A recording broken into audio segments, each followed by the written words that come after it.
Hello, everyone, and welcome to the latest episode of Steve Wyss's Betting Zoo. And on this edition, I am delighted to be joined from the States. Sara Civian joins the show. Sarah, how's it going out there?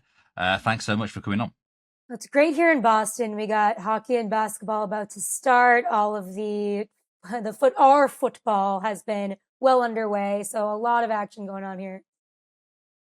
Yeah, I mean, I know you're really into your sports, and especially hockey is your sort of main bread and butter and stuff. But I know you have a great deal of interest in sports, and down the years you've been heavily involved. But where did it start? Where did your love of sports originate? Was it from your childhood? Was it from growing up?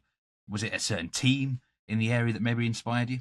Yeah, growing up in Boston, I mean, it's kind of comes with the territory and also the era I grew up in. It was like every year you were kind of getting a day off from school to go to a different parade, and that era is kind of over now. But some of the teams are still great. There's just always the city of champions for a reason. But I grew up playing a bunch of sports. I really took a liking to hockey and lacrosse, and I watched basketball with my dad. Like he's a diehard Celtics fan. My brother played soccer in college, just kind of athletic family, and always loved the passion and camaraderie with sports. Yeah, I mean, like you said, there's some really big teams out there in your area. The Patriots, of course, Yeah. New England Revolution. I don't know what they're up to these days on the soccer field, but you've got other sports as well. So but in terms of the hockey side of things, this is where you've kind of specialised a bit more. Where did that part kind of originate on the hockey field? Well, it's interesting because I grew up playing and loved it. And then I grew up writing and was really good at English and things of that nature. So I went into school thinking maybe I'd be a teacher or something. But I went to Penn State and their hockey team went from a club level to a Division One. The year when I was there, and I was friends with the hockey players, and they said, "Hey, why don't you come to our game one of these days?" And I did, and just started writing about it. And it was so cool, not just because of the sport that I love, like my friends playing it, but I also fell in love with kind of the behind the scenes of how does something get funded, right? Like Terry Pagula paid $114 million for the arena, and just watching the behind the scenes. And I said, all right, I think I kind of want to go into journalism. And then I started blogging for kind of the student website, and that took off. And it was just like I was an editor there. And then I realized I could do that for the rest of my life. And here I am. It was kind of wild. It's still a dream, right? To be able, you and I, we can do this. Like, it's so cool that it kind of became a possibility. And then I went after it. Yeah, in the last episode of the betting zoo I did with Lewis Jones, he described working at Sky Sports over in the UK as it sometimes feels like it's not a job. And I get where he's coming from sometimes because we're doing stuff in the sports field that we really love. And like hockey, then I mean, it's obviously in terms of bet rivers, it is one of the most bet on sports. Not as big as say football over in the States or basketball, but it's still quite big over here in the UK. Hockey is not that big at all. It's one of the sports I don't know that much about. It's certainly a lot bigger in certain parts of Europe, like Scandinavia. I know in Sweden, for example, it's really, really Mhm. big. The only time I ever really bet on the sport was in some of these like Swedish games or Scandinavian affairs. But the National Hockey League, of course, has just got underway. For sort of a newbie, perhaps listening to this, you sort of briefly explain the season when it runs, how many games, and your sort of your playoff system. Yeah, it's 82 games right now. Next year, there's a new collective bargaining agreement that it's going to be 84 games and less preseason. That's a big thing. There, I won't get into the weeds, but the preseason is kind of a drag when it comes to the NHL. It lasts forever. So they're shortening that, making the season 84. And then there's 32 teams, and 16 teams make the playoffs. And it's kind of by division. There's two wild card spots, and there's no play in or anything like that. It's just kind of straight up 7 game series for everything. And then people say it's the hardest cup to win. I don't know if I'm just biased or I hear that because I grew up in hockey and that's what we say. But it's kind of every single series is 7 games, and you really have to be the best team to win. Yeah, and they're competing, of course, for the Stanley Cup, which I think is one of the nicest trophies in all sport worldwide. It's an incredible looking piece. I'd love to get my hands on that, that's for sure. Now, you're sort of, I don't know, this might be right or wrong, your big breakthrough as such, you're covering the Carolina Hurricanes down there on the eastern seaboard, and you worked for The Athletic, I do believe, covering the Hurricanes. I mean, how was that for you, taking up that position, following one club in detail where you've got to know everything in and out, I suppose, otherwise you lose a bit of credibility? How was that for you? It was amazing. Yeah, I worked for The Athletic for 4 years in Raleigh, North Carolina, which was new to me. I'm from up north in Boston. And so The Athletic called me. It's such a great opportunity, right? Like the way they wanted the scene covering the Carolina Hurricanes. It's just kind of like that wasn't the biggest sport in that area. It's kind of college sports there with Duke and UNC basketball. So they didn't really have anybody that was an independent reporter that covered the team. So the team let me fly on the plane with them. They're like, hey, we want kind of independent coverage of, I think it's important to kind of grow. And they hadn't made the playoffs in 6 years, but they had hired a new head coach who's awesome. So I kind of got a front seat to, again, like in college, it was kind of the same experience of this team that's getting its footing and being kind of this, it came out to be this great story where they tried new things and it was kind of like the media attention was on them. And it was so cool to have the boots on the ground, kind of like I went to every single one of their games for years. And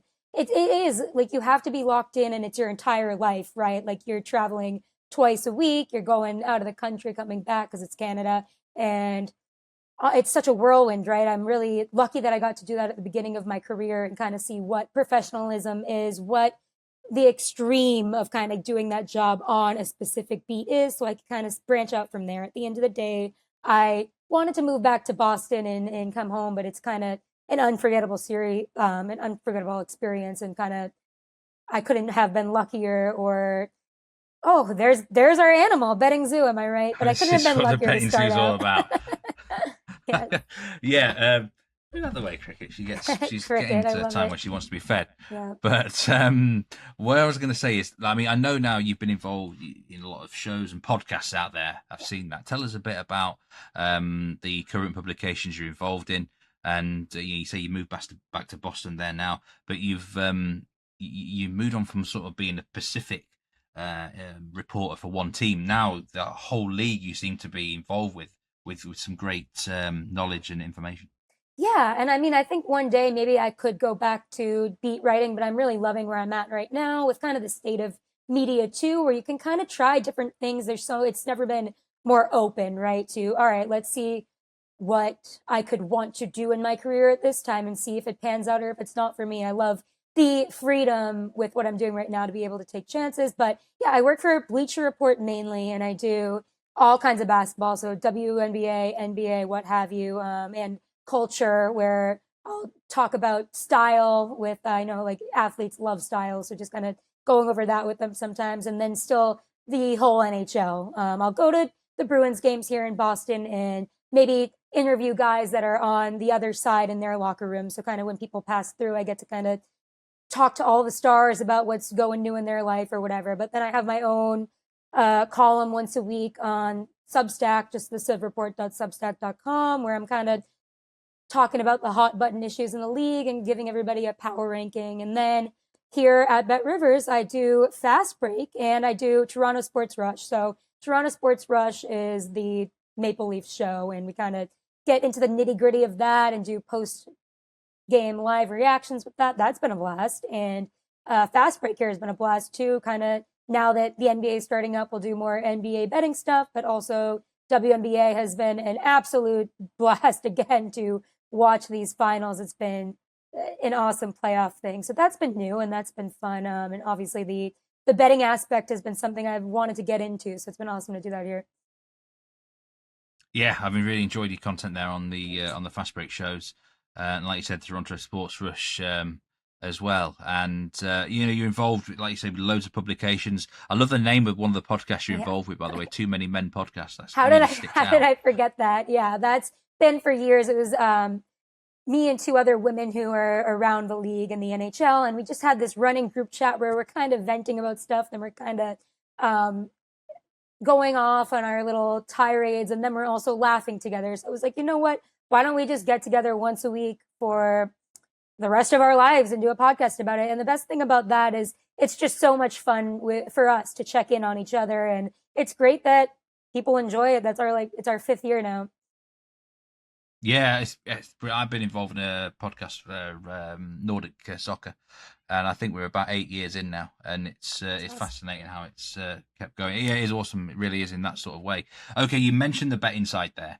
We're now going to get into sort of a bit of betting talk specifically with hockey, because I feel like you're the expert here that you need to give me some sort of advice on how to actually get stuck into hockey betting, because every sport's different. And I mean, the main types of bets on hockey that I can see: money line, puck line, over, under, and props like that. What's the best way to approach hockey betting? Is it that most people will bet on the money line, or are we looking at the puck line? What is the most popular type of betting now in hockey? I think the problem with the money line for me is that it's never worth it, because not never, but oftentimes it's like the ones that you're most sure of, the odds are just like insanely stacked in the way you'd expect them to be. So it's not that much value. But the over under is something for me. Sometimes I'll do an alternate too, but you look at who's in net, right? And if there's a decent goalie, like above league average with the save percentage, looking at like around 900, and then there's a a bad team that he's playing against, that's when I'd hammer an under. Like I love to bet an under in hockey. And sometimes I'll do the alternate. If it's like the line set at 5, sometimes I'll do the 6.5 alternate, and the odds aren't too like bad after that. But I'd say an under when it's like a good goalie against a worse team, and an over if it's just kind of like chaos against 2 high scoring teams.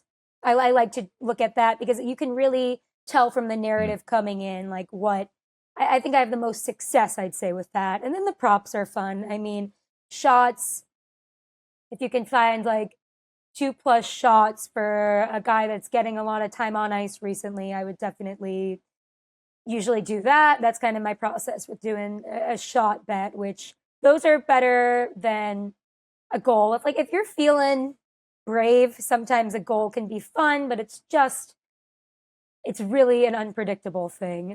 It's not like in basketball, you say like 15+ points, you can kind of navigate that a little bit easier. It's like sometimes you just are not going to get even 1 point, and you could be the best player on the ice in hockey. So I think the over and under is a good place to start to get a feel for it.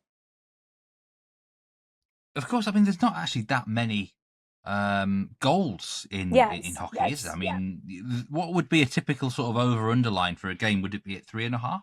It's usually like 5 or 6.5, but sometimes it really depends. In the beginning here, I was obviously scoping it out for this first week, and it's been 5s pretty much across the board, unless it's the best teams against each other, then it's like 6.5. So go figure, but my unders have been hitting, and I did an alternate under for the last 2, and those hit, but one I had to sweat it out. So I think in the beginning of the season, it's been kind of nervous legs, gripping the stick too tight is what we say. I don't know if that is a term in maybe field hockey over there, but that's what they say here, and that's what's been happening. I tell you one thing that interests me is that we have several handicappers on our Because We Win who just are a sucker for punishment on betting unders. There's a lot of under betters on these shows, so you're adding to that one. And the goalkeeper. I mean, I love bad goalkeepers in soccer. Because there's going to be more goals scored, and I hate good ones if I'm betting on the overs. How important is that goalkeeper spot then in hockey? Is it more important even than I maybe thought about? Yes, especially in the regular season, because that's kind of, I'll take Connor Hellebuck, who has been the best goaltender of the regular season for the past 5 or 6 years, for example, where he can just shut down, like, people aren't necessarily giving it their 200% like they do in the playoffs. And it's kind of, if you can find a sweet spot with a team that's like not as good, like as the teams start to separate themselves down the line here, and you have one of those players that are so consistent in net, it's like he's gonna stop so many of he's like going for an award. So he's going to stay locked in. It's going to be easier for him. And it just like, it is easier to do the under in that situation. But in the playoffs, he's against such good competition that he kind of has really struggled to get past the first or the second round the past few years. So it just shows like the value in having like how hard it is to win, first of all, in the playoffs, but also how betting in the regular season can be different and where it's really important to look at the goaltender and who's in net. And that's burned me a few times where I consider, oh, like this is easy money because, oh, it's this good team against this bad team. But then a lot of times the good team will have their goaltender resting. So then that kind of, it's a trap game type situation where the over will hit or something. But that's why paying attention to it is so important. Yeah, I like that angle. I think goalkeepers are underestimated in soccer as well. But another part of hockey betting and their sport in general, especially over in the States, I've got to talk to you about is the kind of the fixture scheduling, time zones. Because I mean, it's an 82 game regular season. In a lot of sports, teams play once a week. In hockey, it's how many times twice in 3 days, things like that, possibly Yeah. more. How important is that to consider? And you're going to get more flat spots, surely, in this sport than other ones. I think sometimes with an over and under, not to keep talking about that, but I do think, yeah, like the second game of a back to back is where you try to hit the under, but also, yeah, they get worked through the mud. But I've interviewed a ton of players and coaches throughout my career, and maybe they're lying to me to look good or something, but a lot of them will argue that it's better, like a good team doesn't make excuses when it comes to you better be on your game. You better be doing everything you can to win in the back to backs. And it's even a badge of honor for them to kind of win the back to backs. But that being said, a team that's kind of less experienced or has less to lose. So on the both ends of the spectrum, you could expect kind of to be careful when you're doing the back to back. But it is a huge part of hockey and they don't do player management, right? Like they don't have LeBron sitting out or anything like that. It's kind of a source of pride to these guys to kind of play in as many games as they can, which kind of ends up silly sometimes when they get hurt for no reason. But all the guys play the back to back. So that's part of it too, where like maybe you think, oh, they're going to lose this next game because so and so might be sitting out, but that's not true. So be careful. But I'd say you're right with the time zones. The time zone aspect of it, it's like if it's a back to back and they're getting home or they're in the same time zone, it is crucial to look at, right? Because some of the times where it's like they're starting at 10 p.m. where it'd be 7 p.m. where they are, definitely those are the games where you could bet on maybe against the spread, right? Yeah, I think it's fascinating. As opposed to some other sports that we bet on out there, you've got to consider it. For me, it's always just completely wacky to think that teams play one night and then they're out in the field again on the next game. I mean, is there a lot of rotation with players or?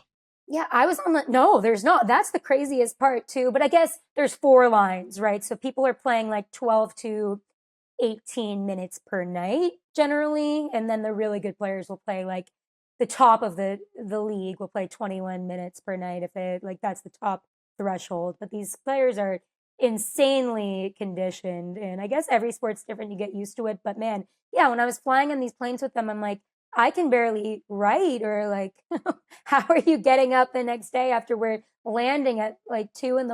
in our heads to go get up and play a game? It's just I have so much respect for them. But at the same time, yeah, these longer road trips, the middle of them can be a slog. Yeah, very much something to consider when you are betting on this sport. We'll move on to some other questions now. Which sports teams or players, in fact, in maybe some other sports, do you support, Sarah? And actually, I need you to find me an NHL team to support myself. Well, it can't be anyone from Pittsburgh. okay. Otherwise, I'll be thrown out the door by the wife. But I like passionate fan bases. I like a good home field advantage. Maybe is there a stadium where the fans really get behind the teams? Well, Montreal. I love Montreal.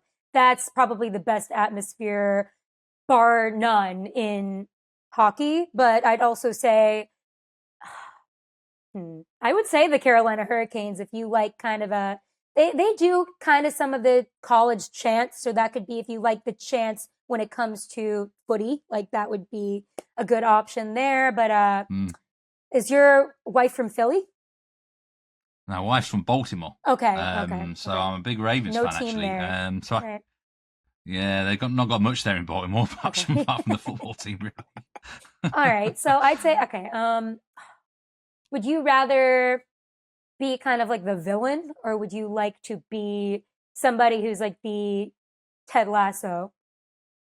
I like to be a bit of controversy, Okay. so Okay. I don't mind being a villain if I have to be. But I mean, I'm guessing for you, I mean, your NHL team will be your local one, or did the Hurricanes Well, hit your heart when you I were there? I grew up a Boston fan, like diehard. I had the number 33 because of this a player Zdeno Chara, and now his number. Now I'm old. His number's getting retired. But after so many games and so many like different stops in my career, right? Like I ended up just kind of rooting for the players that I know that are good people, the good stories, the good coaches, and something dramatic to happen. Like after you have to watch so many of these games and be, it's like I want a good story to write about. So I definitely grew up Bruins. I have a soft spot for the Hurricanes because of how well they treated me and how awesome their head coach Rod Brindamore is. But I'd say I kind of am a when it comes to other sports, yes, I consider myself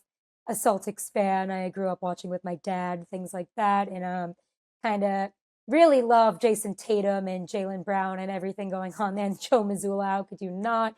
But Penn State, I went there, so just kind of unfortunately Penn State fan. So your wife can be happy about that. That the Pittsburgh area team is not working out at all. But favorite athletes, I guess. I mean, I like Wemby. I think he's something special. I'm looking out for him to do something special this year. Um, what about soccer? Do you ever watch any of it? And what do you think about the World Cup 2026 is going to be hosted in the USA, Canada, and Mexico? I Is there any buzz Yikes. over there for that? I mean, it's going to be in Foxborough, Massachusetts, so I have to start getting warmed up for that. But the drama with the US. I mean, I'm looking forward to it. I think I should get more into it. My brother played at Northeastern University, and then he played in a league in Italy for a year. I don't know exactly what that was, and then in Iceland. But then he unfortunately had something going on with his kidney, so he had to retire. But I was always watching his games growing up, and I had an appreciation for it. It's somewhat like hockey, where it's low scoring. Your goaltender, your goalkeeper needs to be good, and it's so much conditioning, right? If you're a midi and if you're going back and forth, and then the tensions are rising, and then nothing comes of it. So when the goal comes, it's this great amazing thing. That's what I love about it. I want to get into it more, but it's yeah, the Revolution haven't always been great, so it's been tough to No, get they into it around haven't. here. But now there's a women's team, so I should get into that. Oh, yeah. I mean, the women's US team, of course, is very, very good on the soccer front and has been for several Oh yeah. years. Oh yeah. I It's was going to talking be, about locally when it comes to like the Revs. Now there's a yeah, new yeah, one yeah, yeah. in Boston, so that's good. But yeah, US Very women's good. soccer, I'm locked into that. I love everything they're about, and just kind of I love rooting for them, even though it's not like I can't lie and be like, yeah, I'm locked into this always. But I know Sue Bird and Rapido, they have their obviously they're married and they have their podcast. More importantly, just kidding. But I'm locked into that. That's what it sounds like. You come from a real sporting background, so I'm interested. What sports do you play yourself, and sort of hobbies that you're personally into? Yeah, was on the swim team, the captain of the swim team growing up, and then captain of lacrosse. Not that I'm going to brag about what I did in high school, like, oh, I would have made the big team if I didn't tear my ACL or something. But I played lacrosse into college. I've always looked for maybe a coaching opportunity or to kind of get involved with that volunteering somehow, or a women's league, but I've never drugged myself to actually go do it. That and hockey have been my big two for my whole life, but I am really into weightlifting, and now I do the Peloton, and I kind of want to start mountain biking. So we'll see. Maybe that's the midlife crisis for me. Brilliant. Yeah, you're into. I could actually see you going into coaching. You sound quite Oh, motivational, actually. I wow. could see you giving some Do really my good best. speeches there. Half time down, come on back on the field and stuff like that. Let's get something a bit more wacky here. I always ask the guests on this show something like this: what would be the definition of your perfect 3-course meal, Sarah? Oh, that's, yep. Okay. So 3 courses. We're going to have, does this include the drink or not? Oh, you, by all means, include the drink. All right. Yeah. So for an appetizer, it's going to be either a carpaccio or a burrata cheese situation where it's like a bombshell. Like you touch it and it's jiggly, and then it's kind of like it's very tender. Okay, like the cheese is very, it's to perfection. It's not. It hasn't been sitting out. They just gave it to you. And for the main course, I like a rare steak that's mooing on the table. And I like a little asparagus or a broccolini to go with that. And oh my goodness, I had once at this place literally called Moo in Boston. So if you're in Boston, check that. That is an amazing steakhouse. I would have a coffee rub. It's like the cocoa beans of the coffee. I wasn't expecting to like it, but I'm a coffee nut, so I loved that. And then for dessert, I would have either a dirty martini, extra dirty, with 3 blue cheese olives, or I would have an espresso martini black. Wow, I tell you what, talking about steakhouses, you get really whetting I'm my excited. appetite. I'm excited. There, Sarah, you really are. You mentioned about that. I mean, I've never been to the Boston area. You gotta. Do your bit for the local tourist board here. Why should people come around your area? What's the best thing about Boston? Well, the best thing might be that it's kind of like Europe. I mean, people will say it's very walkable. It is very, there's the history juxtaposed with the new type of architecture. I love that there's certain areas that are you legally can't change. So they have maintained the history here well. It's it's rich in history and in academics. Like Cambridge is awesome to go to. You go to Harvard, MIT, all of those places. It's fun. And then it's the sports are absolutely incredible. I mean, there's kind of a team in contention every single year. We'll see about this year, but it's like none other where no matter winning or losing, people are going to come out. The Italian food's great. What else? The walkability of it all, the history, and kind of there's something for everyone. Like if you're Mm. academic, you can do that. If you want to see some of our museums, we got that. But if you kind of want the nightlife and the food, we got that too. You certainly have sold it well. I know there's some decent golf out there, which would interest me from a personal perspective. Well, my boyfriend's But from yeah, this Texas and he is. disagrees, but we'll see. Oh, he better golf in Texas than the Eastern Seaboard. Yeah, I mean, the Eastern Seaboard in Weather, I suppose. totality, yes. There's some great ones in New York. I mean, in Boston, there are a few, but he is kind of itching to get back down south for a little bit to play a little golf. Certainly in the winter, I would Yes. say. Anyway, this is Steve Wiss's betting zoo, so we got to finish the episode with a bet pick or two, and I have brought her back by popular demand. Cricket has returned. She's 2-0 on her pick so far. She only does primetime games. So this week, Sunday Night Football is the Atlanta Falcons at San Francisco 49ers. So take it away, put the sound up, Sunday and night let's see football what she's going in to the pick. NFL this week. It is Atlanta Falcons at San Francisco 49ers. So cricket is going to make her pick again. I think the 49ers on the advanced spread are about a -4 favourite with the Falcons +4. Which one will she pick? A nice bit of juicy beef on each of the logos. So let's bring cricket in.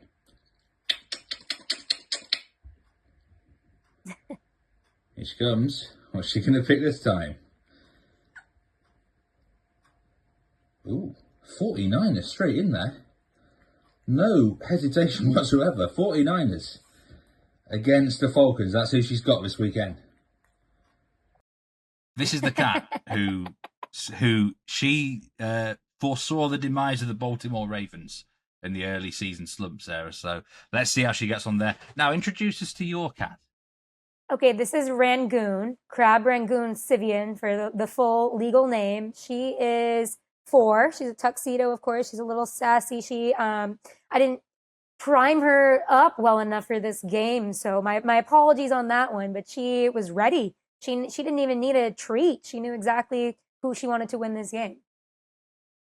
Oilers Devils is the pick. Let's The see. good thing about my cat is she likes to eat paper, so she might not even need a treat. Rangoon, Oilers or Devils? Which one? Oh, Oilers it is. It's Oilers. She's an Oiler. That's all you can say about that one. Yeah, she's picking the team that off to a rough start already lost their first game, but they usually bounce back, and they are the defending. They have made 2 appearances in the last 2 Stanley Cup Finals and have lost both of them. So at least she is going by history, I guess.